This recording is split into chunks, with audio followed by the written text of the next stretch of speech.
The man you're looking at is Stephen Moore.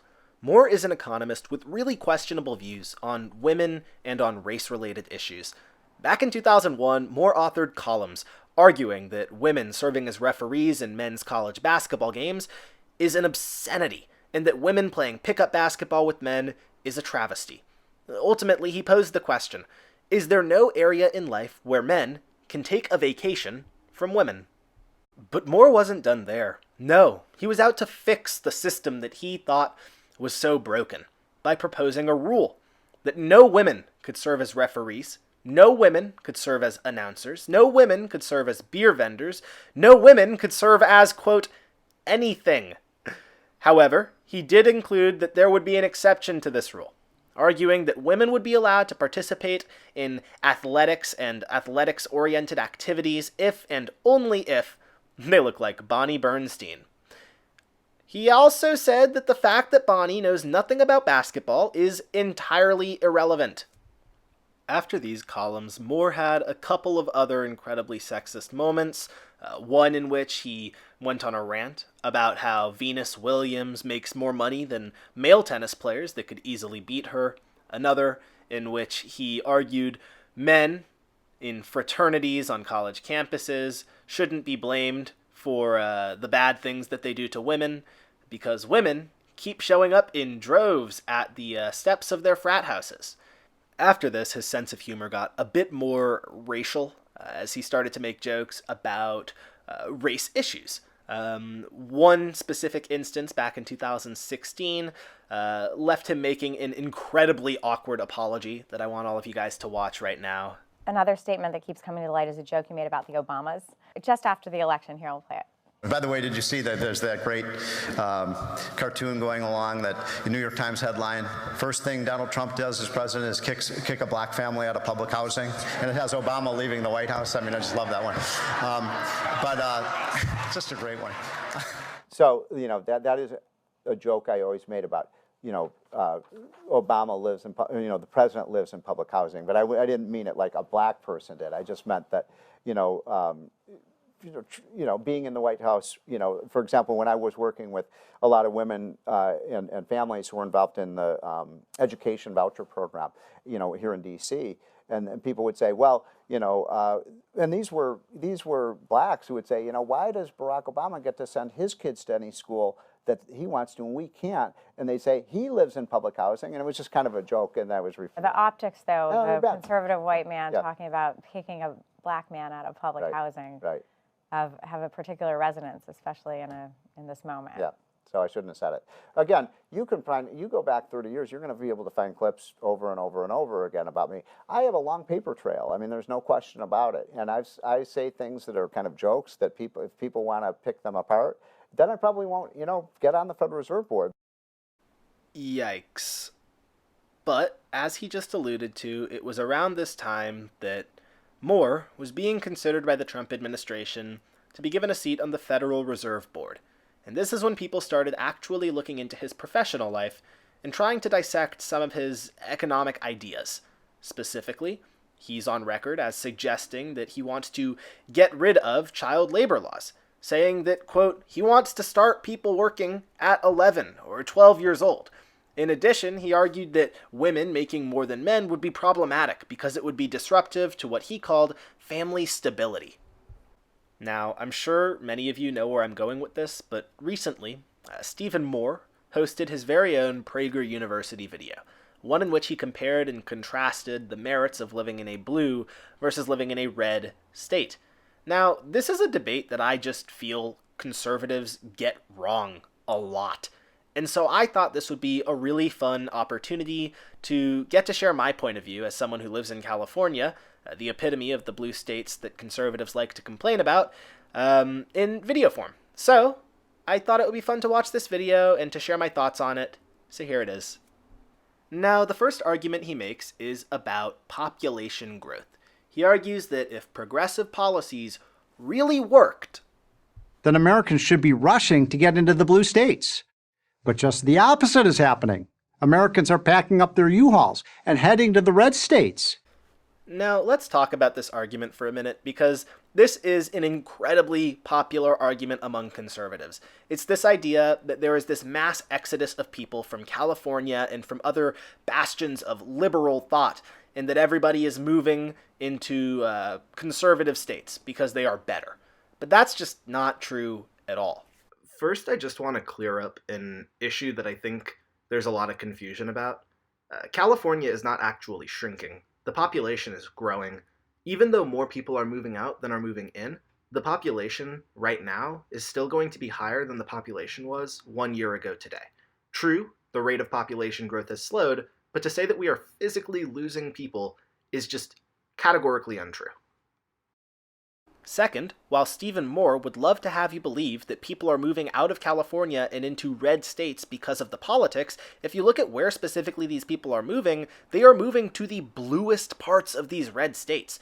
People like Tomi Lahren, Joe Rogan, or Ben Shapiro that moved from California to more red states almost always move to, by far, the most democratic areas in those states. Tomi Lahren, for example, moved from Los Angeles, California to Nashville, Tennessee, which is almost on par politically with Los Angeles when it comes to how progressive their policies are. The same can be said about the inverse of that. While conservatives would have you believe that the people leaving California are leaving the liberal parts of the state, they're not. They'd like you to think that everyone leaving California is a Joe Rogan or a Ben Shapiro, when in actuality, the counties in California that are actually losing people are predominantly conservative inland counties that vote for Republicans time and time again. And, in fact, counties like San Francisco and San Diego and Sacramento and all of the very heavily blue counties in California are actually growing much faster than most states in the country are. This is a really interesting map. It shows what areas in the United States are gaining people and what areas in the United States are losing people. A really interesting place to look at here is Texas, because the vast majority of Texas's counties are actually losing population. People are moving out of rural, Republican-leaning counties, and almost all of Texas's recent population growth can be attributed to Houston, Dallas, and Austin, growing at exponential rates. However, as they grow, they're not getting more conservative, they're only becoming more and more liberal. Finally, there's a reason that Moore only chooses to look at 3 red states and 3 blue states, because if you look at the entire country as a whole, more red states are losing people than blue states. This map shows every single state in the US with a declining population. And yes, there are blue states here, like Hawaii and New York and Illinois and Connecticut. However, there are more red states: Wyoming, Alaska, Kansas, Louisiana, West Virginia, to name a few, are all red states that are losing people, that have declining populations. It's much more holistic to look at the entire country rather than only look at 6 states like PragerU likes to do. So PragerU made the argument that people are leaving blue states and running to red states.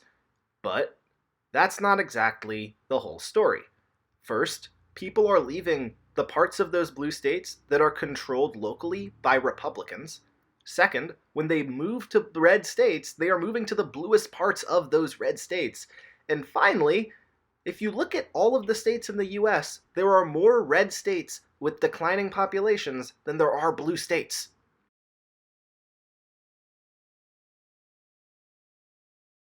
Americans like freedom. Small government means more freedom. This is Moore's next argument, that Americans like freedom. But there's definitely some issues that are pretty clear at this point. First, as we just talked about, Americans that are moving from blue states to red states are moving into areas of those red states that have their politics dominated by the Democratic Party. If they really liked their freedom, it would make more sense that they'd be moving to less urban and more rural communities once they moved into these red states like Texas or Tennessee. But instead, we see almost all of those states' population boom attributed to Nashville or Austin or Dallas, instead of smaller counties where there would be, I imagine, more freedom. But then it comes to this issue of what exactly Moore is talking about when he says more freedom. Because I would contend that freedom is something like the ability to smoke marijuana and not be persecuted by the government for it, the ability to get an abortion, the ability to not be killed by the state via the death penalty. But Moore doesn't think that's what freedom is, I don't think, because if it were, then, well, blue states would have more freedom. Moore doesn't ever explicitly define what he means when he's talking about freedom, but based on what he says in the video, I can assume that he's talking about tax rates being lower. After that, Moore starts arguing the economics of red states versus blue states. And now he's an economist, so you would expect him to do really well here. So listen to these arguments. But your money goes further in red states. According to a 2019 Tax Foundation study, your $100 stretches to $111 in purchasing power in Tennessee, while in New Jersey it shrinks to $89. Now, bragging about the purchasing power of currency is a bit of an odd thing to bring up. Because while, yes, it is cheaper to live in red states, you have to address the elephant in the room. Why is it cheaper? For instance, I could say that the purchasing power of a US dollar in India is more than in the United States. That doesn't mean India's economy is doing significantly better than the US's. It generally will mean the opposite. How far currency goes in certain areas is typically tied to income and how much currency the population has at their disposal. So, does this pan out? Are red states generally going to be lower earning than blue states? Now, you won't be surprised to learn that this point isn't really addressed anywhere in the video. So I had to do some research of my own, and I found out that the answer is a resounding yes. So let's just start off by talking about low-paying jobs, because that's going to be easier to compare. If you are a fast food employee in California making minimum wage, you're making about $15 an hour, depending on where in the state you live. Generally, the bluer the area of the state that you live in, so for instance Los Angeles, the higher the minimum wage you make is going to be. But typically, it's going to be about $15 for most people that live in California. Versus if you are earning minimum wage in Texas, where the minimum wage is $7.25. Now, PragerU will tell you that in Texas, your money goes further, and that $1 in Texas is worth 20% more than $1 in California. However, when people in California are making 100% more, that 20% difference doesn't seem to matter as much. But Miles, you say, you're only looking at fast food employees. Obviously they make more in California because minimum wage is higher. Well, yes, but the trend exists for almost every job in the country. So let's look at a job that's most certainly not earning minimum wage. How about being a lawyer? About a year ago, Terry Williams, a contributor for Investopedia, compiled information from the United States Bureau of Labor Statistics in order to compare the salaries of lawyers in different states. Terry found that the highest paying states to be a lawyer in were Connecticut, Massachusetts, New York, and California. Additionally, she furthered that the lowest paying states for lawyers were Montana, Idaho, Wyoming, Maine, West Virginia, Kentucky, South Carolina, Mississippi, Louisiana, Arkansas, and New Mexico. So, on average, the trend continues. Jobs in blue states typically pay significantly more than those same jobs in red states.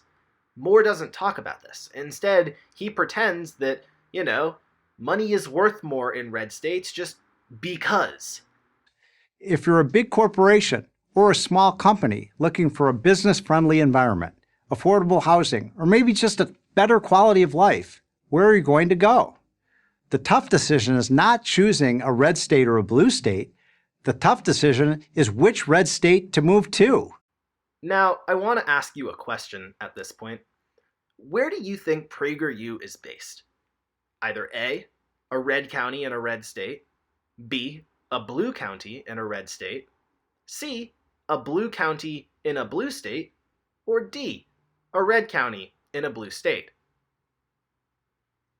If you guessed that PragerU was based in a blue county in a blue state, you'd be correct, because PragerU is based in Los Angeles, California. Yes, it's kind of funny.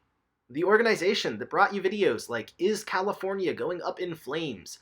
Fleeing California, Texas versus California, which is better, is based in California. But what about the people? Maybe they're just based in California for business reasons, and the people that work for PragerU all live in the fun red states that they always talk about. Well, yes and no. While some PragerU contributors, like Tommy Lahren, have moved to Tennessee, albeit Nashville, Tennessee, the bluest part of Tennessee, many of their mainstays live right here in Los Angeles, California. Dennis Prager, the founder of Prager University himself, lives in Los Angeles, California. Will Witt, the star of videos like Texas versus California and Fleeing California and Understanding the Women's March with Will Witt, also lives in Los Angeles, California. On a side note, I just want to point out that Will Witt, especially based on his actions in this video, Yo, Rick is hilarious. Yo, live on Prager. might not be the type to understand the Women's March. Next is the argument that I've been waiting for a while, taxes. The idea that the radical liberals in the blue states take all of your money with their taxes. Only they don't say it like that, they say it like this. So what does explain the migration from blue states?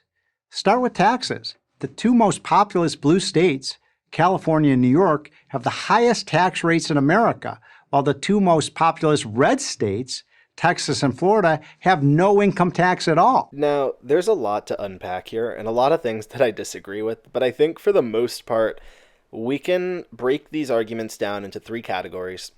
First, that this argument relies on blatant cherry picking. Second, that their claims about blue state tax rates are purposefully misleading. And third, that blue states provide a more equitable tax system. Yes, I am going to argue in favor of California's tax system. Hear me out. Now, the first issue with this argument is that it relies on blatant cherry picking. PragerU needs to be very selective about what data points they choose to try and make the point that only red states don't have an income tax. Because if you look at the entire U.S. as a whole, you will find that Texas and Florida are not the only two states with no income tax. Among them are Alaska, Nevada, New Hampshire, Tennessee, Washington, and Wyoming.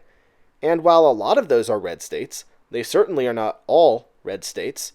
New Hampshire and Nevada are not. Washington definitely isn't.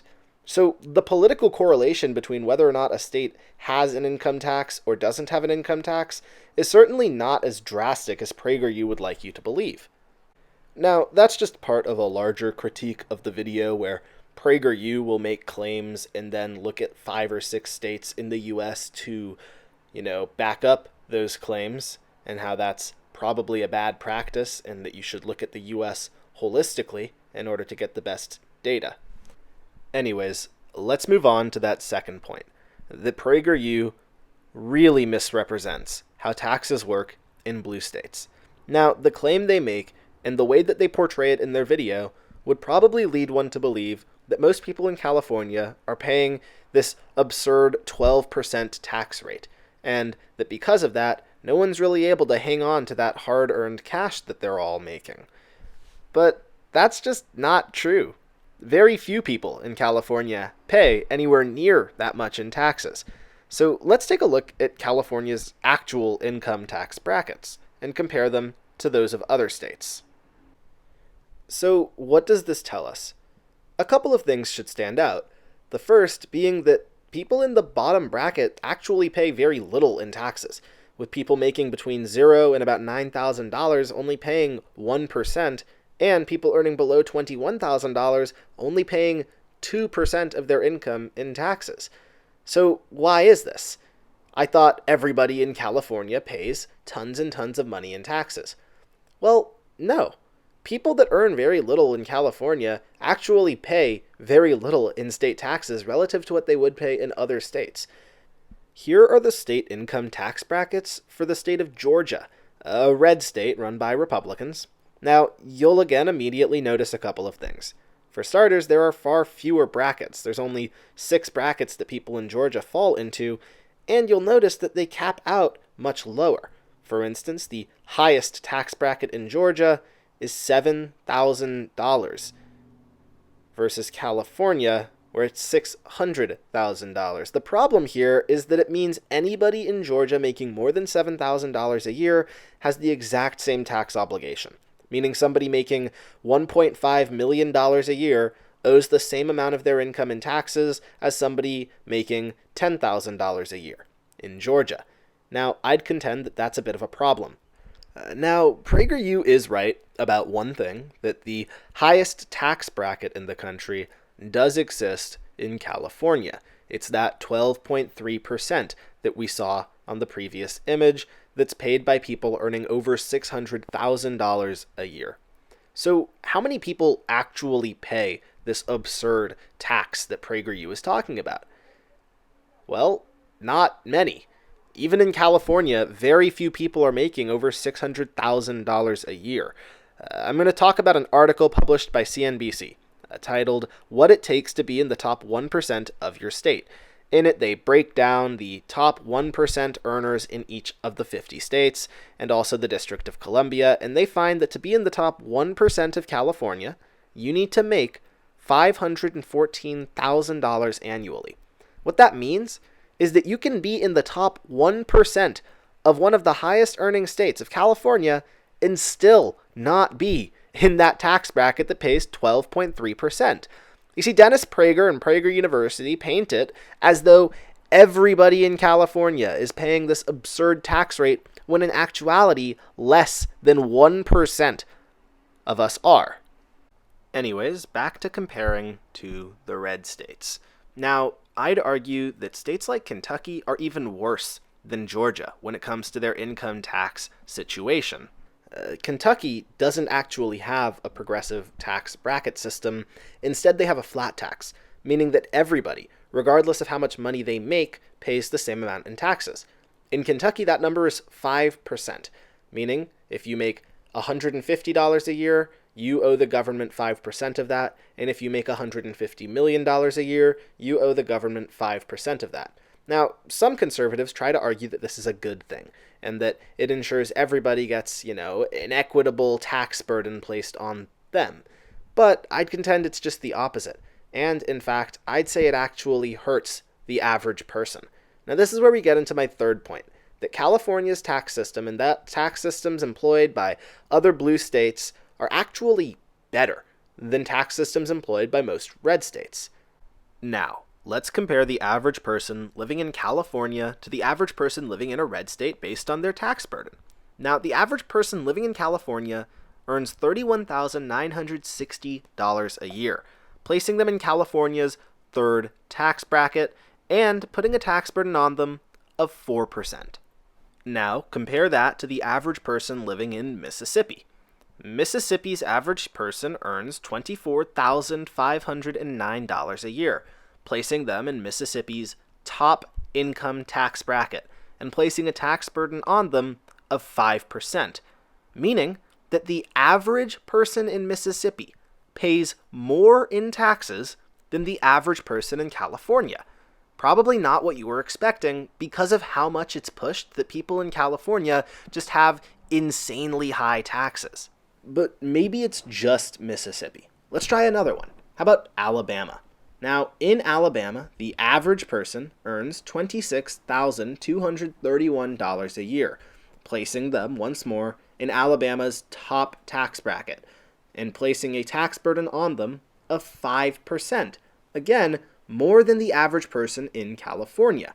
Now, Alabama's tax bracket system is so incredible that if you're making over $3,000 a year, you're paying 5%, meaning someone making $10,000 a year in Alabama is paying 5%, whereas in California, they're paying 5 times less at 1%. That's how insane the discrepancy between these two tax systems is. It's even worse for poor people, and it gets worse the poorer the person. An incredibly poor person in Alabama making $14,000 to $18,000 a year is still going to be in Alabama's top tax bracket paying 5% of that to the government, versus in California, where somebody making that same amount of money is only going to pay between 2% and 1% in state income taxes. All right, that's enough about taxes. The main takeaway that I want you all to get from that little tax explanation is that the average person in California actually pays a smaller percentage in taxes than the average person in most red states. This is because we do have very high taxes on the wealthy, but I and many others would contend that's probably a good thing because it alleviates the tax burden on poor people some. It's obviously not perfect. No tax system is, but I do believe it is preferable to the tax systems imposed by red states. I'd also like to point out here, you'll notice that the taxes that PragerU doesn't talk about, like for instance property taxes, are tax brackets in which states like California are generally some of the best in the country. For instance, California has some of the lowest property taxes in the US. I think we're about 15th. But you'll notice that's something that Moore here does not talk about. Then there is crime. Do blue cities do better than red cities? Well, I'm just going to stop that one right there. You probably noticed the issue. This whole video has been about comparing states to one another. But now that we've started talking about crime, all of a sudden PragerU is comparing cities. Now, I think this is for a couple of reasons. The first being that if we were to talk about states, red states undeniably have higher crime rates than blue states. But the second is conservatives love to talk about how blue cities are all terrible because it's a pretty easy argument to make when there are no red cities to compare them to. And that's sort of the issue that he's about to run into, is there aren't really any red cities that you can compare blue cities to because cities in general are dominated by the Democratic Party. Which is why you can make claims about how crime happens more in blue cities than red cities, and it's like, well, yeah, because there are no red cities. Of the 20 cities with the highest murder rates, 18 are run by left-leaning Democrats, and for the most part have been for decades. Again, the problem here is that the overwhelming majority of major metropolitan areas in the US are controlled by Democrats. So you could say anything about most cities and the political leanings of their leader, and you would probably be correct. I'll give you an example. If I were to say that the top 10 wealthiest cities in America are run by Democrats, and thus Democrats are better at managing economies, that's true. The top 10 largest economies by city are run by Democrats.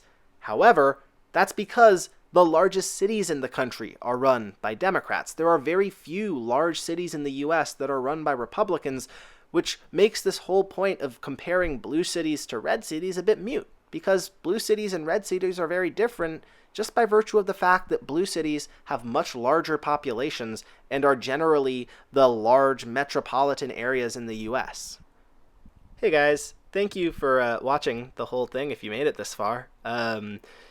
This was not supposed to be this long. I just kind of started and kept going and going and going. But thank you really for watching. I just wanted kind of a place to sort of share my opinions about some videos that I keep seeing that pop up. So I just started posting them on YouTube and filming myself yelling and screaming about stuff that I disagree with. If you liked the video, you can give it a like. If you disliked it, please feel free to dislike it. Also, leave a comment with what you thought. I'd love to get into it with y'all in the comments if you disagreed. If you agreed, let me know why. I don't know, but thank you for watching. I had a lot of fun making this video. I hope you guys enjoyed it.